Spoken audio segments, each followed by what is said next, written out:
再来，我们来了英国 signature dish， 怎么能少了 fish and chips 呢？对不对？我觉得这赢过很多当地的一般的 fish and chips 的商店。这个汉堡呢，比 Concord Room 的汉堡好吃太多了。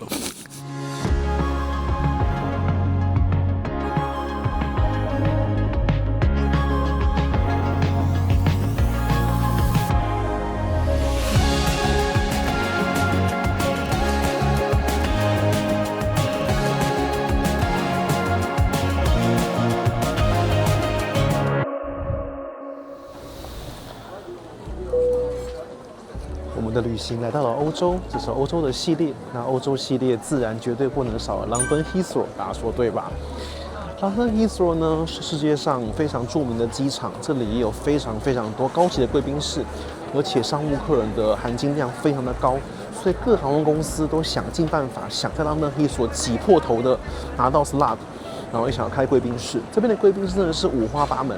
除了主场的 BA 之外，还有维珍航、大西洋航空之外，几乎你想得到的全世界顶尖航司都想要在这边开贵宾室，包含国泰、包含新航、包含中东三雄、卡达、Etihad、Emirates， 还有像 UA， 还有像那个 AA， 大家都要在这边开贵宾室。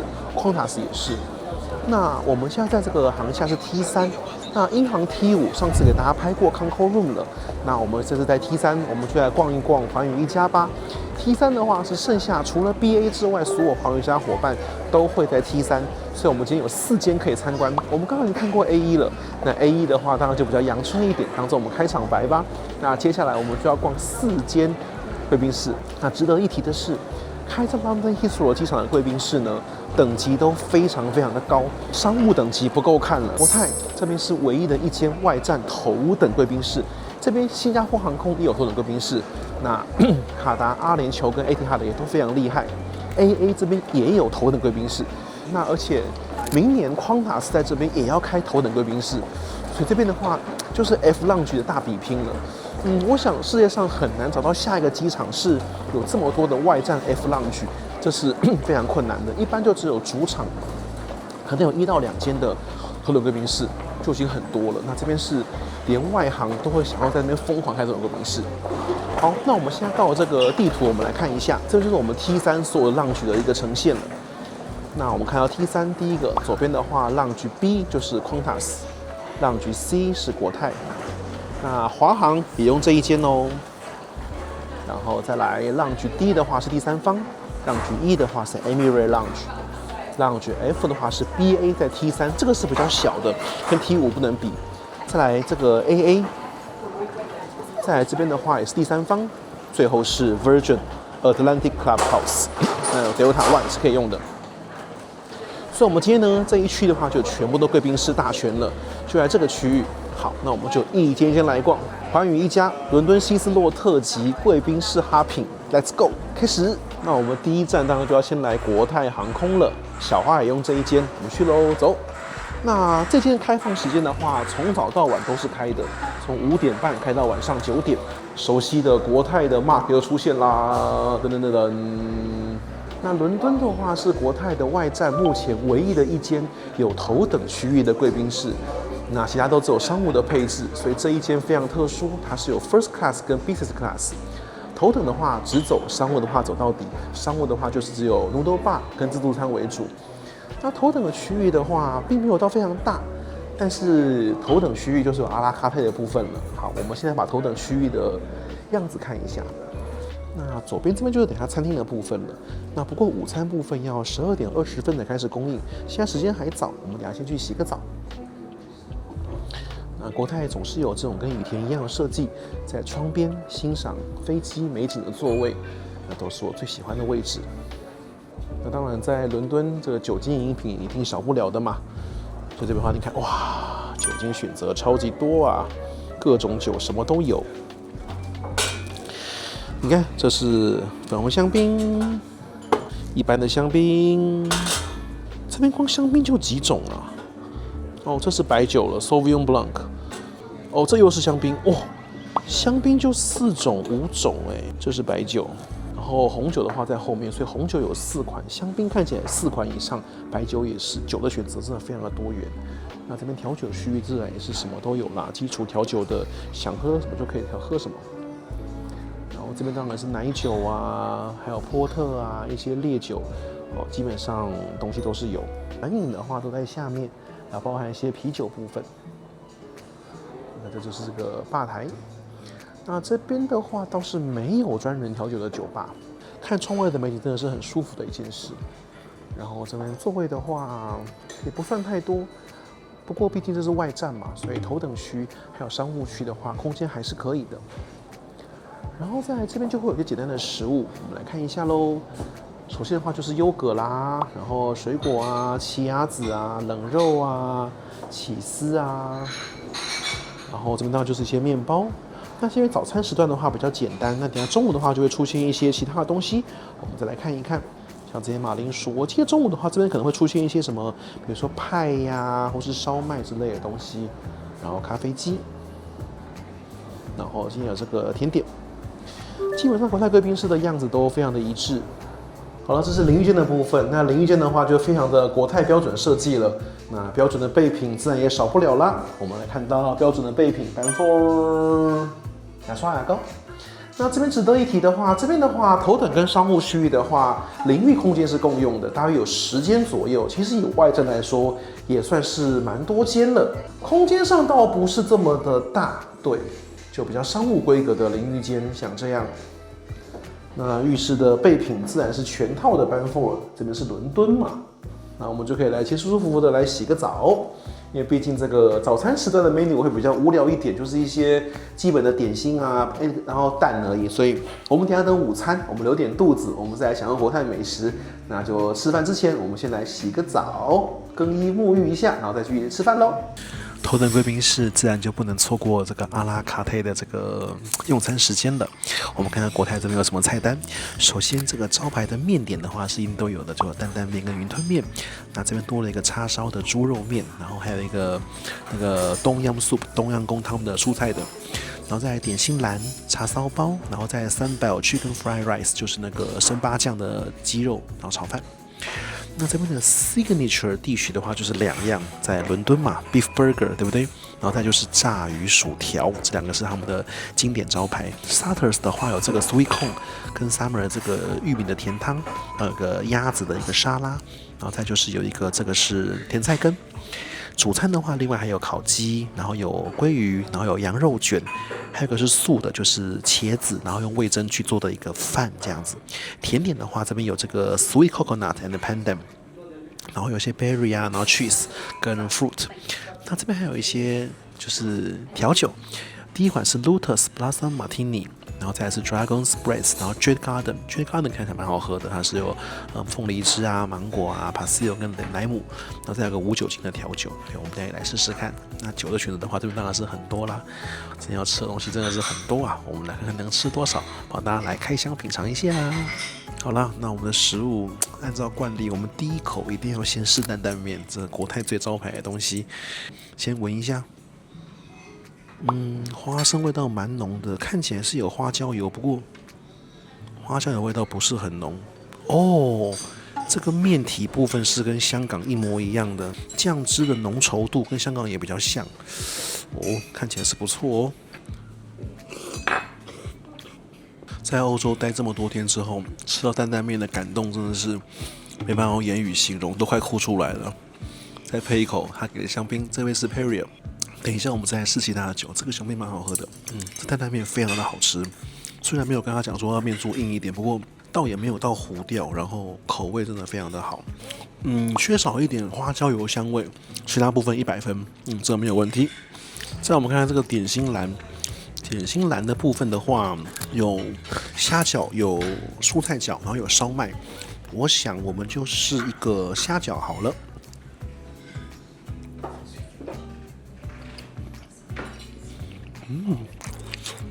这虾饺我不知道怎么形容它。缺点里面的虾子偏小块，虾子不够大，但优点它完全没有蒸到烂掉，皮非常的 Q 弹。那这样烧麦的肉比较多，是不是就会100分呢？这个烧麦很好吃，这个烧麦已经有台北、有香港的水平了，这也是伦敦呢，不简单。好了，我们的 signature dish 来了，在伦敦嘛，怎么能少了汉堡呢？这个汉堡呢，这个切片呢确实是蛮漂亮的。这个汉堡的对标就很简单，就是 Concord Room 的 burger 嘛，对不对？那上次我给大家比较过了，那个还没看赶快去看哦。就是纽约那集 Chelsea 的 burger 是我觉得最好吃的贵宾室 burger。那 Concord Room 就是那这一间的话，我们来看试试看汉堡。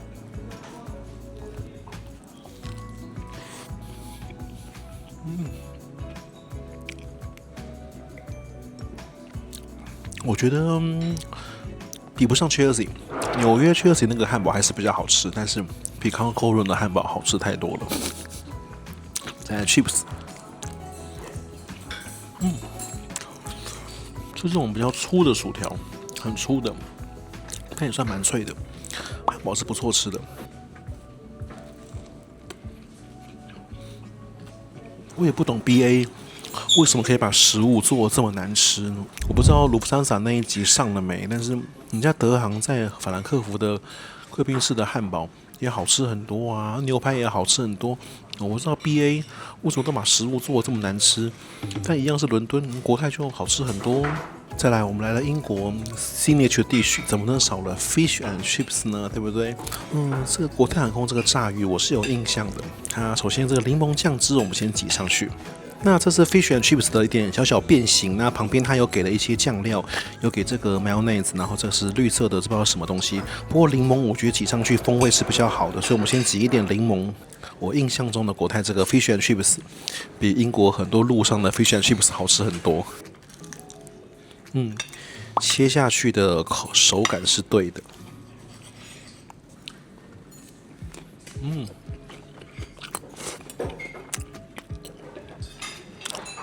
国泰的 fish and chips 做的也很好吃。signature dish 就是上次我们跟大家聊过嘛，你看我们在旧金山就有那个蛤蜊浓汤，然后我们如果在日本就会有日本当地的东西。那来到英国，我想国泰用这个汉堡跟 fish and chips 的这个变形作为 signature dish， 我觉得是非常好的，非常符合当地，也非常的好吃。我觉得这赢过很多当地的一般的 fish and chips 的商店呢，非常棒。接下来我们点了2杯它的特殊调酒，左边这个是 J 的碧玉花园 Jade Garden， 这看起来就很好喝。这边很容易入口，是一堆果汁口味，果香味很浓，就是一些凤梨汁啊，然后芒果啊、莱姆什么的，然后用菌，这个好喝。另外这个的话是马提尼，它是莲花，然后有 raspberry 这些东西。这一杯烈一点，不过也甜甜的。好，接下来我们要试什么？总不能忘记云吞面。这云吞面让我觉得有点神奇。第一个是云吞只有2颗，而且稍微比较小一点。好，我们一样先来试一口这个蔬菜，因为云吞面对我而言，这个蔬菜是很重要的。这个蔬菜的熟度是不是刚好？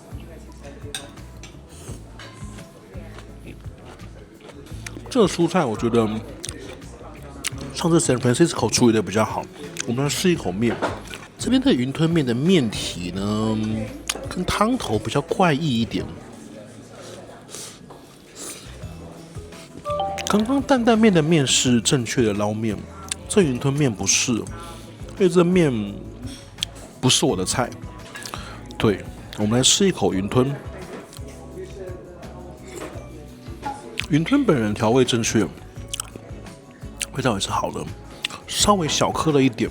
汤头，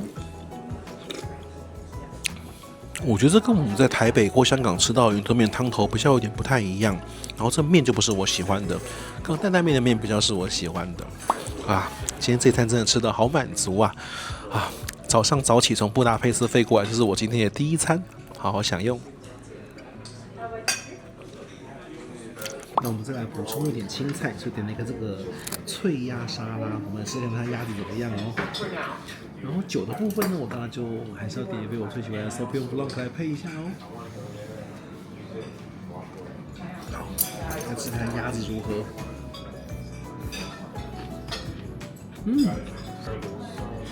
这鸭子沙拉很好，然后加入了一些配菜，很神奇。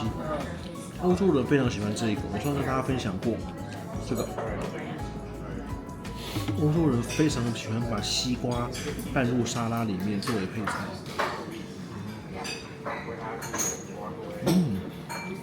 上次我在匈牙利啊，吃一间米其林餐厅，它招牌的汤就是西瓜汤，这很清爽。就跟大家聊一下，现在时间是下午1点钟。那国泰伦敦的话，一天是5班往香港，11点有1班，再就是4点多、5点多，然后8点多、10点多。所以国泰贵宾是从早上5点半开到晚上9点。这个时段的话，我现在看到人满，但都不是搭国泰的客人，这都是搭什么 AA 啊、BA 的客人来这边吃。那看这些外国人也非常享受国泰的食物，对，所以国泰真的是很棒。然后再分享一个小故事，就是在疫情之前的话，现在因为不能飞越俄罗斯领空，让班表有些更动。疫情前的话，伦敦希斯罗是有宵禁的，那宵禁结束后的第一班表定降落就是国泰。最后一班离场的也是国泰，这国泰就是顾头顾都是他，对，所以一天5班，这是国泰在伦敦的状态。对，那这个脆鸭沙拉不错，它这个是亚洲风味，这个鸭子有点，我说不上，不过这个真的蛮好吃的。那它还有那个叉烧汤面，不过因为面刚吃2碗，我就试叉烧包，因为我想试一下这边的叉烧口味如何。叉烧包，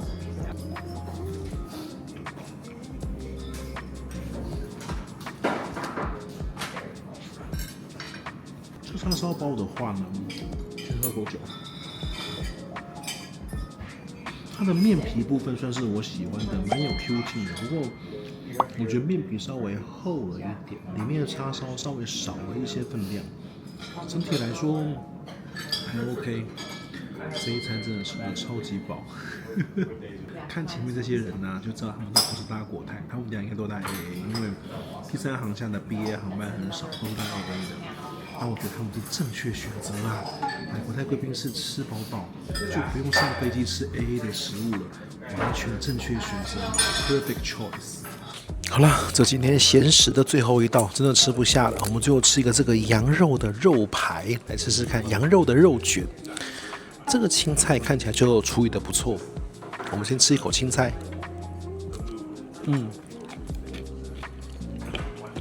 青菜很好。国泰贵宾室的食物还真的是不错啦，就至少稳定性是蛮高的。我也来这一间来了，算这个羊肉有点像是用绞肉去弄的，它不是一整块的肉，还可以。不过如果是整块羊肉，可能更好一点。我觉得不如拿国泰机上常见的那个羊排会更好吃，比这个好吃。这个没有机上羊排好吃。国泰机上羊排真的是100分，超好吃。我们这个收尾的甜点来了，这是一个斑斓，然后跟椰子的这个一个布丁，然后配上一些辣的芒果酱。好，我们来试试看。噔噔。东南亚风味，但还不错，没有很甜，是个好入口的甜点。这一餐终于吃完了，太好吃了。所以国泰贵宾室它开一整天，即便没有国泰航班的时候也开门，是因为这边真的会有很多One World的会员过来使用，国泰也是可以分到收入的，这样也挺好的。我们期待这一间，看未来5年之内有没有机会改装再 upgrade 一下咯。自助的区域的话，中午也会更换菜单，这边就换成是一些水果类，然后一些沙拉类，早上是优格的部分，然后再就一样会有冷肉、起司，那这边会多一些三明治的一些卷类的东西。然后这边也都换成是小盘小盘的一些豆子啊、豆泥啊、沙拉之类的东西，面包还是都有的。然后这边的话就换成这是 steak pie 牛肉的派，然后这个是2种的咸派啦，这是 sweet potato spinach 还有咖喱。国泰的咸派是不错，或许可以来试一个。然后这边的话，一样是有这个塔类，在伦敦吃到这样子的食物还是很不错的哦。我们最后来试试看这个牛排咸派，还有倒一杯咖啡。国泰在香港的咸派都表现不错。刚刚早餐那个像叉烧酥的东西，里面有放了洋葱跟起司，那个也很好吃。我们来试一下这个中午过后这个牛排咸派，它写 steak pie 嘛。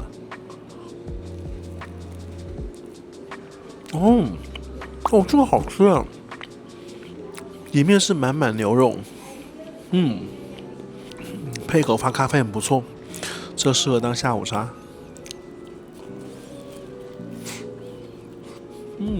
这一间国泰的伦敦贵宾室的话，我们把商务区域也看一下。商务区域的话，就在口的旁边而已。它其实一间贵宾室拆2个区域，那这个商务的话，空间就大非常多了，这也蛮合理的。对，头等区域空间比较小。那同时酒吧出现了，所以酒吧是躲在商务这边的，它是有酒吧这个设施。那我们就把这个商务的区域来逛一下，酒吧也蛮不错的。然后整个商务的区域。休息起来也是蛮舒适的哦，所以各位如果只有蓝宝的话，其实也不要错过这一间，相对非常的不错。那这边的话也是有一些简单的热食的，这是咖喱然后炸鸡翅、samosa 印度菜，这是鸡。这黑胡椒牛柳看起来不错哎，所以它有一个这个鸡蘑菇鸡，还有个黑胡椒牛柳饭，其实蛮不错的哦。商务这边也是不错耶。然后这就是面包类的东西了，沙拉这边也是有的。然后在商务这一区的话，当然也是就会有 noodle bar 的部分。这些商务的话，就比头等的空间要大，真的大蛮多的。那noodle bar的部分的话，就跟刚刚头等吃到的面的话，基本上是种类都是一样的。它的商务中心的话，躲在商务贵宾室的最深处，虽然台数不多，空间也比较小，不过还是有这个区域。那这间商务贵宾室的话，论食物品质来说的话，相当的不错。那我们将等于就是把这个伦敦国泰贵宾室头等商务一次全部开箱完毕喽。所以它是个 L 型的形状，比较长的这一边是商务部分，那 L 的短边部分是头等部分，是一个非常 nice 的贵宾室哦。坐在国泰贵宾室这个落地窗前，景色真的非常美。我们现在前面这一台就是 Qantas 的 Spirit of Australia， 7879的特殊航班。怎么特殊法呢？它要营运的是伦敦到博斯的超长航班，就是从欧洲到澳洲的不中停航班，伦敦飞到博斯。那之后有350新进来之后，希望开通伦敦到雪梨。不过暂时这条是世界上几乎最长航线之一了，对，就是伦敦到博斯的直飞航线。那这边看飞机真的是非常舒服。其实，在伦敦机场看飞机是非常舒服的事情，因为伦敦机场真的是有各种奇葩，380真的非常的多，包含像匡塔斯啦，然后新加坡航空就不用讲了嘛，然后 Emirates、Etihad、卡达。然后 BA 自己也有，所以有380的几乎都会来这里啦。这边380应该是出现的频率是最高的机场，就是种类的话这边是最多啦。这边唯一比较少来的，应该只有大韩跟韩亚的380比较不会来这里。其他家的话，中东3家，然后新加坡，然后 BA 自己。还有澳洲航空都有大量380在这边营运。伦敦真的是个非常可怕的城市，它的这个洲际航线这个密度之高，真的是非常的惊人。那刚刚我们聊到香港伦敦线，那像新加坡伦敦线也是非常惊人的，非常惊人，也是新航一天4班，那有时候有3班是380，英航也是一天2班，然后还有 Qantas 的第5航权带转航线持续营运中，所以新加坡伦敦目前的班次是超越香港的。对，因为英航还是维持一天2班，主要就是因为英航2班砍了1班啦。对，在香港航线上面，那中东就不用讲了，那个飞杜拜啊，什么阿布达比啊、卡达，那都吓死人。像什么现在卡达疯狂的增班，现在整个伦敦地区到卡达一天好像有什么12-3班，那你就觉得就是台北日本嘛，就是一天12-3班对，然后。杜拜到伦敦也是，而且都是几乎都380怪兽哦，几乎都380怪兽，所以一天这种10班左右，然后380 380怪兽的这种长程6-7小时以上的航线，我想这只有伦敦才做得到。然后再来更不用提我们的 London 到 New York 世界上第一条突破10亿美元营收的航线，就伦敦还是一个非常值得看的机场啊，只是这边的安检啊，还有这边的动线真的是，非常点。好啦，那我们就在这边再欣赏一下飞机，我们再去慢慢登机，因为这边真的可以看到好多有趣的飞机啊。好啦，那我们吃饱喝足之后，当然就要躺在我们最喜欢的这个躺椅上面啦。这国泰都会有像这样的设计，躺在这个落地窗的前面，然后想躺下来，好好的休息，等飞机，真的是非常的舒服啊，整面落地窗。那今天要来给大家讲讲的小故事，当然是关于国泰。那国泰的话，伦敦一定是重中之重，疫情之后最先恢复的航线也是伦敦航线。伦敦航线是香港绝对不能断的，因为它就是之前的被统治的关系嘛，所以这个属于半殖民地的航线，所以这航线是非常的重要。那也是国泰的生命线，国泰把这个航线看得重中之重，所有的最好的机型、头等舱都会投放在伦敦。疫情之前的最高峰的时候，伦敦一天5个航班里面，有3到4个航班都配有头等舱，这个真的是国泰一个非常黄金的航线。那所以在这边也是它的海外目前唯一的一间就是头等的贵宾室，因为这边的话，我想有太多国泰的高卡客人了，就是常常需要往返香港跟伦敦的高卡会员，我想一定是非常的多。因为这2个城市都是One World重要的 hub。那我们就把话题再聊到，就是那香港到伦敦这条线其实是非常的有趣的。我小时候的时候就是有关注这条航线，那时候我记得印象是没错，我刚刚查了一下网络上的资料，也跟我的想法是一样的。这条航线呢，其实最有趣的时间点，它落在最高峰的时候是落在2006到2008这段时间。这段时间呢，最高峰的时候，香港到伦敦这条航线一天是有11班。对，你没有听错，11班，这么长的航线，一天有11班是非常惊人的。因为香港到伦敦比伦敦到纽约其实长蛮多的，对，那所以这么长的航班，一天有11班是非常可怕的。其中英国航空当年是一天飞3班。BA252731，国泰的话，当时一天是3班，慢慢增加到4班，对，慢慢陆续往上增的。那 Virgin Atlantic 当时也有飞香港一天1班，然后已经倒闭的甘泉航空飞的是 Gatwick， 不过也是伦敦地区，也是一天1班。那再来就还有2班是很有趣的，刚刚讲英航3，国泰4嘛，7班，然后维珍1班、8班，甘泉1班、9班，这是2地航空公司嘛。那还有2班是谁呢？是澳洲航空跟纽西兰航空。这个航线曾经都是袋鼠航线的重要中停站，所以澳航曾经有营运澳洲、香港、伦敦，纽西兰也是奥克兰、香港、伦敦，所以一天有11班的这个航班，最高峰的时候。那纽西兰航空是2006的10月的时候开航的，加进这个战局。那其他航空公司的话，大部分都那个时候开，甘泉也同样那个时候开的。不过当然就是后来大家知道甘泉航空就是2008它就倒闭了嘛。那 Qantas 的这一班的话，也是2008拜拜的。那这个航线当时11班的时候，国泰只有4班，所以市占率是4/11，就是3成多而已。那后来随着甘泉的倒闭退出，那 Qantas 营运非常的惨烈。Qantas 这个袋鼠航线对他来讲很重要，不过它营运非常的困难，因为它是在终点的航空公司，它没办法做转机客。那当时它有3个袋鼠航线的中停站，它有经香港、有经曼谷、有经新加坡。那后来是都全部收光，只留下经新加坡，就是最著名的 QF1、QF2 这一对雪梨、新加坡、伦敦的航线，所以澳航也退出了。那纽西兰航空就比较有趣了，纽西兰航空的话，它是把这一班的航权的 slot， 它是卖给了国泰。对，我为什么讲卖给国泰呢？大家知道，就伦敦希斯罗机场，这个航线的话，其实是这个机场的 slot 是非常难取得的，所以国泰之所以开到一天4班，是因为它就只有4班的 slot 而已。那后来第5班的 slot 呢，就是跟纽航所购买的，也就是说，纽航那一班不飞，那纽航那一班 slot 呢就让给国泰来飞，所以是2013年，国泰才接手了纽西兰航空的这个的时段，所以国泰才正式从一天的4班增加到5班。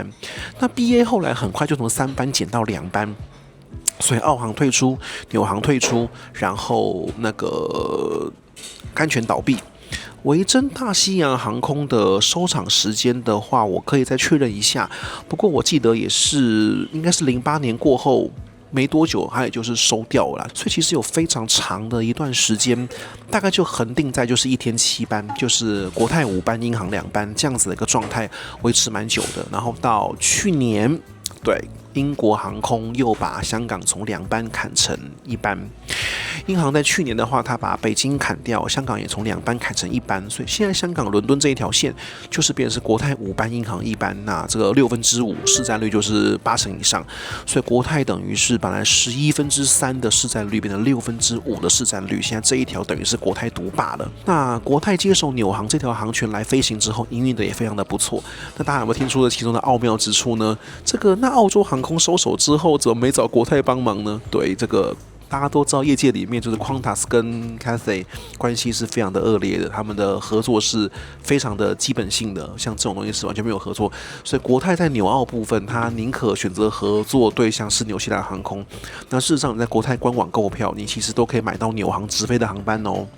那你在纽航的官网购票也会买到国泰直飞的航班，他们对于香港到奥克兰这个航线的合作是非常深度的，而且延远也是很深度的，所以国泰反而在纽澳地区跟纽西兰航空合作比康达斯密切。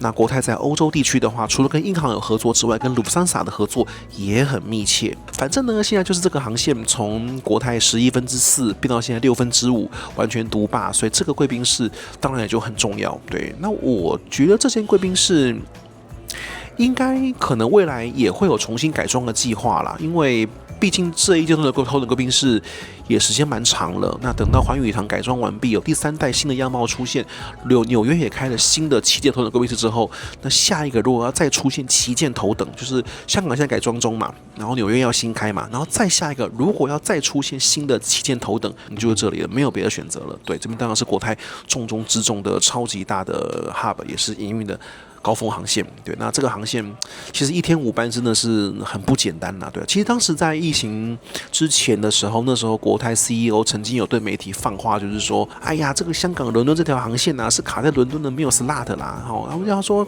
伦敦如果有 slot 的话，来几班开几班呢，班班都是满的。当然，伦敦地区的话，国泰其实疫情之前其实是 serve 的是6班，当时是5班 London Heathrow， 1班 Gatwick， 所以一天是6班伦敦。所以那时候才会发出这个豪语，是说啊，只是 slot 不够啦，如果有 slot 的话，来几班我开几班。对，就是这样子来的。那当时就是那时候业界有人笑称说，国泰 Heathrow 5班可能开到6班、7班、8班都会赚钱。那当然，现在国泰疫情之后 ，Gatwick 航班是没有恢复啦，没有恢复。那毕竟国泰的复苏确实是比较慢。那香港机场因为大量的依赖国泰航空，所以香港机场的复苏也是慢的。你就期待国泰能够赶快复苏。对，我相信伦敦1天5班，那如果没有 slot， 那班 Gatwick 应该是要恢复啦，因为伦敦真的是，即使1天5班，大家买票还是会发现低舱等的就是便宜票或里程票，即便1天5班，还是比其他欧洲航点的票要难找。这边的票真的是很满，很满，很满。期待国泰可以开更多的伦敦航线啦，恢复疫情之前的荣光。如果1天6班达成的话，那真的就是非常的厉害了。好啦，以上就是对于这间伦敦的国泰头等贵宾室的小故事介绍，还有香港伦敦航线的过去跟现在。那我们期待未来会有更好的发展咯。那这是国泰环球贵宾室系列里面非常重要的一集，也是唯一的外站头等贵宾室，那也是我们欧洲的贵宾室之旅的其中一站咯。那我们下一集再见咯，拜拜。接下来呢，我们来到这是美国航空在 London Heathrow 的贵宾室。那这个的话是美国航空在除了美国本土之外，在海外唯一的一间 First Class Lounge。这个头等区域其实也不小呢。